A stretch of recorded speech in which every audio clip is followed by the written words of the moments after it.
La chronique astrophysique. Sylvie Vauclair.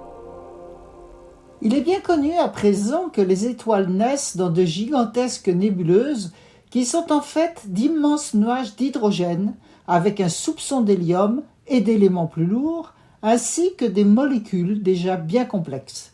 Et tout cela se passe au beau milieu des galaxies. Il faut quelque chose au départ, une onde de choc par exemple, pour concentrer la matière à certains endroits de la nébuleuse. Et l'étoile se forme alors, tranquillement, à son rythme. Elle tourne et un disque de gaz et de poussière se forme souvent autour d'elle. Plus tard, ce disque devient un système planétaire. C'est ainsi qu'est né notre système solaire. Mais d'où vient le quelque chose du départ ? Qu'est-ce qui provoque cette onde de choc qui conduit à la formation de nouvelles étoiles ? Il existe plusieurs possibilités.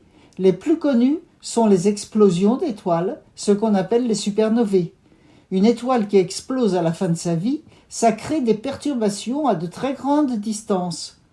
C'est ainsi que des étoiles mourantes peuvent donner naissance à des bébés étoiles.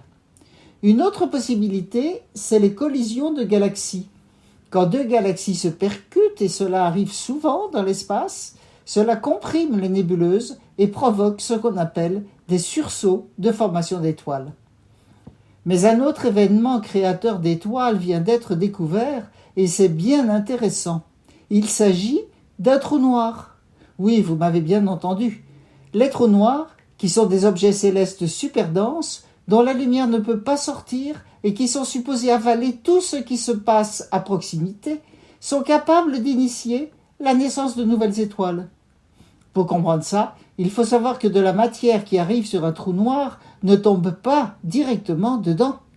Elle commence par lui tourner autour, comme une spirale. Et quand la matière arrive tout près du trou noir, elle n'est pas complètement avalée. Il y en a une partie qui rebondit. Ça peut former de puissants jets vers l'extérieur, qui peuvent être visibles avec des télescopes appropriés. Eh bien, dans une galaxie lointaine, située à 34 millions d'années-lumière de nous, il y a un trou noir qui est lourd comme 4,3 millions de soleils. Jusque-là, rien d'extraordinaire. Ce qui est frappant, c'est que les jets de matière éjectés par ce trou noir, qui sont bien visibles à l'observation, sont carrément reliés à des régions de la galaxie où on observe plein de nouvelles étoiles. Cela signifie que les jets de matière éjectés par le trou noir jouent le rôle du petit quelque chose nécessaire pour comprimer le gaz des nébuleuses et induire la formation de ces nouvelles étoiles.